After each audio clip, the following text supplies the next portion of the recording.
Est-ce que quelqu'un peut nous exposer le problème qui s'est déroulé hier? Celui des... Tu parles duquel exactement? Par rapport au téléphone. Nous, ce qu'on a observé, c'est que c'était compliqué, tu vois, de récupérer un téléphone, voilà, le mettre à charger, ensuite le redonner au patient. En plus de ça, tu as souvent, en fait, c'est source d'erreur parce que tu as un chargeur que tu peux perdre, le patient te demande de le charger, c'est maintenant, tu trouves un chargeur à côté, enfin bref. Ouais. Sans compter les fois où tu dois mettre dans le casier, en fait, ça peut arriver, c'est une erreur qui peut arriver de se tromper de casier. Sans compter qu'ils jouent sur les différents intermédiaires, je vous l'ai rendu, alors qu'en fin de compte, ils ont fait plus de temps. On avait plusieurs soignants pour pouvoir l'avoir plusieurs fois dans la journée. Donc si je comprends bien, c'est parce qu'au niveau des consignes médicales, il y a un temps différent pour chaque patient et ça prête à confusion. Oui, c'est ça.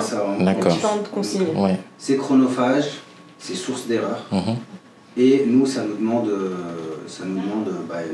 beaucoup de temps de gestion. D'accord. Alors, au niveau du problème, on peut parler de la difficulté avec les téléphones portables et en fonction de leurs horaires. On peut parler de difficulté à respecter les consignes médicales relatives au téléphone. Au temps de téléphone portable personnel. Ouais. Très bien. Les consignes du téléphone portable. Consignes médicales. Médicales, ouais. Mais entre parenthèses, concernant le téléphone portable. Voilà. Bon, au niveau des causes, si je reprends là ce que vous avez dit, c'est les horaires qui sont différentes pour chacun. C'est-à-dire que... Les consignes qui sont différentes, le téléphone sans plus, 1 heure, 2 heures, lui qui a que l'après-midi, l'autre qui a que le matin. Il y a aussi une autre cause, c'est que comme on est on est en service d'hospitalisation psychiatrique, on est en plus de ça une unité très aiguë, on a un risque de suicide, même si tous les patients ne le présentent pas, mais du coup c'est compliqué pour nous de donner un chargeur à un patient. Donc il est obligé de nous le redonner à nous pour qu'on puisse le charger. Parce que même le patient qui n'a pas de protocole anti-suicide, ou en tout cas qui n'est pas suicidaire, pourrait très bien se le faire voler par un autre patient. Il faut qu'on mette plusieurs causes avec des petits tirets, parce qu'il y en a plusieurs. Pas d'accès au chargeur. Pas d'accès au chargeur, les horaires qui diffèrent, enfin, les temps de téléphone.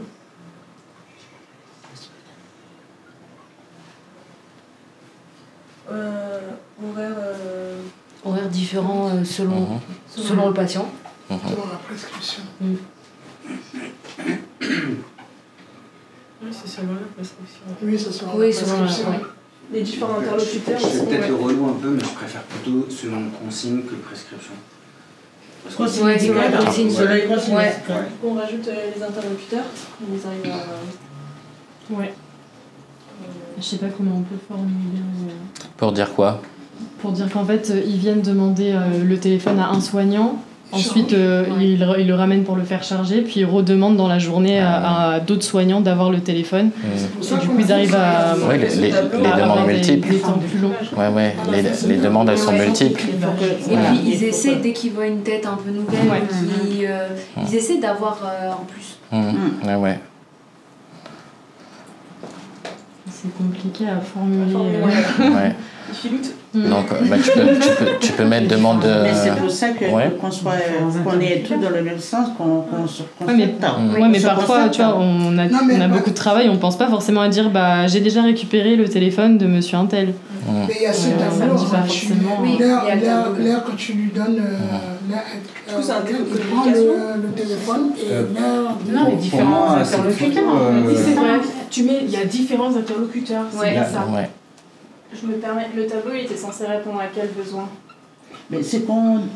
C'était pour les téléphones. Pour le téléphone, à quelle heure qu'on donne, à quelle heure qu'on récupère. Pour savoir à quelle heure on doit récupérer.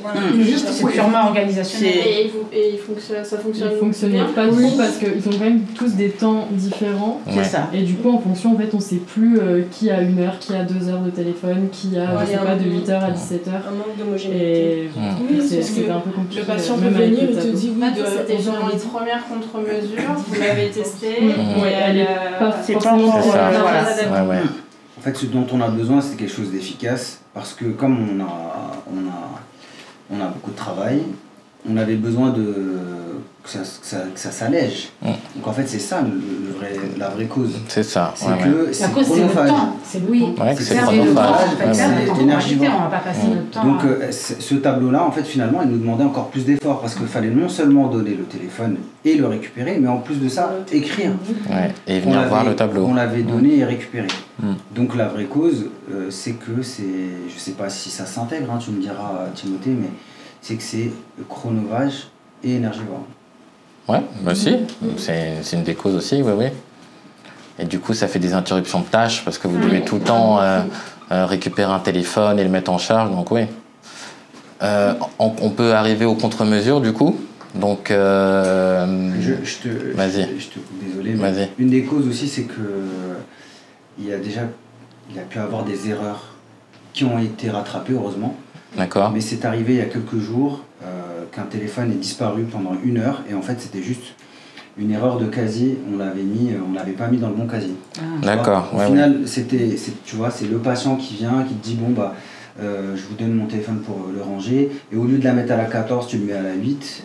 Tu vois, bon, parce que ça arrive, des fois ils viennent 5 à tout le monde.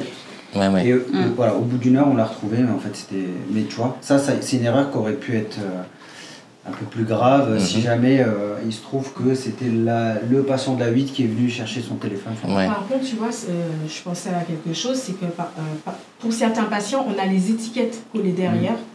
Donc, ça, c'est tous les patients ont leur étiquette. Tous les patients. On a juste à chercher le nom, le numéro de chambre, Mais je crois que Nabil veut dire une fois qu'on cherche le téléphone, on est obligé d'ouvrir tous les casiers. Bah oui, ça prend du temps. Ça prend du temps. Non, mais puis même, ça se rajoute à toute cette gestion de téléphone, un qui vient nous demander. En plus, parfois, on peut se tromper parce qu'on est en train de voit qu'on est au bureau, donc on est en train de faire autre chose. Et parfois, on est distrait parce qu'on fait autre chose. Et c'est pour ça qu'on demande aux patients de gérer pas tous les temps. C'est l'un après l'autre. Mais ça, ils sont pas forcément toujours en capacité ou en état de l'entendre. Il faut le rappeler. En parlant contre-mesure, c'est une bonne idée.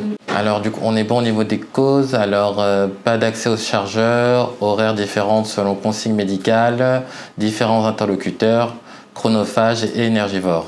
Ok. Au niveau des contre-mesures, du coup, vous en avez parlé, vous avez mis des étiquettes derrière chaque téléphone, donc on sait ils sont à qui, et sur les chargeurs. Ça, c'est super. Identification des chargeurs et des téléphones. Vous avez fait une réunion ce matin. Oui. Avant de faire la réunion, on avait déjà instauré le tableau où on notait les horaires. Et ça consiste en quoi ce tableau? C'est par rapport aux consignes médicales?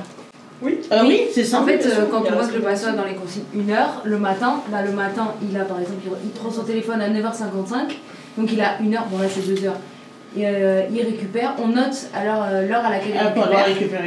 Et s'il a 2 heures l'après-midi, on efface et après l'après-midi, on note l'heure où le patient récupère son téléphone et après l'heure où on récupère nous.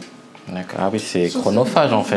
Surtout que chronophage, vu qu'ils ont tous des horaires différents, même si on les note, on va pas forcément penser qu'à 11h55, il faut à tout prix qu'on récupère le téléphone d'un patient.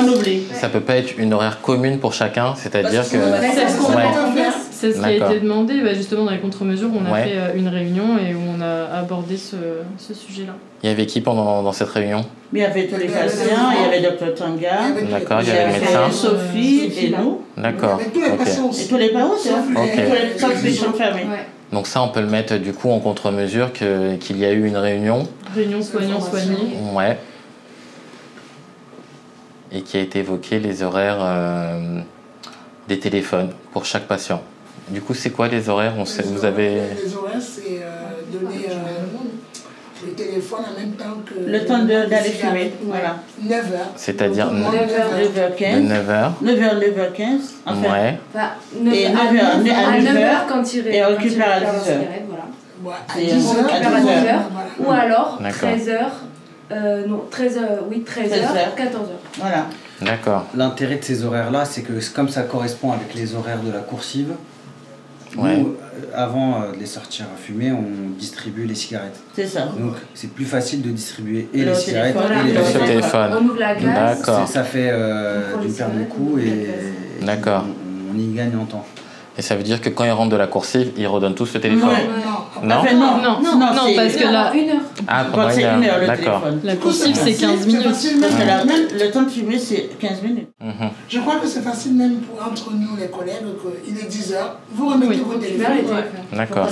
Parce qu'on sait, même si je n'étais pas là, je sais que vous l'avez eu à 9h. Donc Je vais faire l'avocat du diable, mais comment on sait, par exemple, si moi j'ai donné les téléphones à 5 patients, celui qui les récupère, comment il sait qu'il en a 5 à récupérer? Parce que déjà, il y a des patients téléphonent le matin. Il y a d'abord il y a des patients qui ont déjà 1h du matin. Donc à ceux-là, forcément, ils vont prendre à 9h. Et puis même, de toute façon, on note sur nos planifications de soins okay, qui a droit au téléphone matin, après-midi.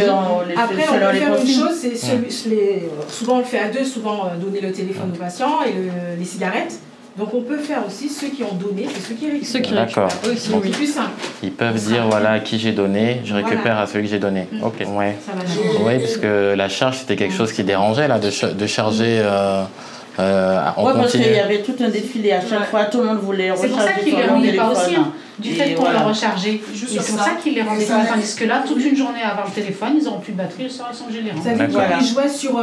Oui, je l'ai eu à 9h, mais à 9h15, j'ai vu qu'il était déchargé, mais j'ai droit à 1h. D'accord. Donc ils le reprennent. Et au moment de rendre, c'est-à-dire à 10h, ils vont dire ah ben non. J'ai chargé 15 minutes, exactement. Mais non, on ne peut pas. Puis il y avait beaucoup d'interruptions de tâches aussi sur les chargements des téléphones, où peu importe ce qu'on est en train de faire, les patients nous interpellaient pour qu'on branche leur portable. Du coup, moi je crois que ça va être c'est une bonne idée de la charge le soir, parce que tous les patients n'ont pas le chargeur. Donc du coup, on utilise un chargeur peut-être pour 2-3 portables. Donc du coup, les collègues de nuit, je crois qu'ils vont être contents. Là, tu me régales. Parce que là, on est sûr que tous les portables sont chargés la nuit. Ils ont toute la nuit pour charger tous les portables. Ça évite aussi les stimulations la nuit. Le fait que les patients passent trop de temps sur leur téléphone et ne dorment pas. D'accord. Bon, on peut déjà écrire les horaires, du coup, dans les contre-mesures. On peut écrire qu'il y a 1 heure le matin et 1 heure dans l'après-midi. Donc on a dit quoi? On a dit de 9h à 10h pendant la pause cigarette. C'est ça. On a aussi parlé des patients qui n'ont pas de téléphone tout court. Ils ont droit quand même aux appels. Mais c'est de 17h à 18h. Voilà. C'est dans le poste de soins. Ah, ça arrive, ça. L'après-midi, c'est 13h, 14h. 13h, 14h? D'accord. Ok, donc ça c'est pour ceux qui ont un portable. Et la charge la nuit. Oui. Un patient pour lequel il y a une consigne médicale où il peut appeler mais qui n'a pas de portable, nous on lui donne le portable de l'unité de 17h à 18h. D'accord, ça faut qu'on le note aussi. Le téléphone du service, horaire de horaire du DEC, 17h à 18h. Il téléphone dans le poste de soins ou il peut partir avec? Ça dépend des consignes médicales. Des fois, c'est dans le bureau. Oui, ok. Ça dépend des consignes. Ok. Bon, on est pas mal déjà. Au niveau de l'impact, on peut parler du petit tableau qu'il y a.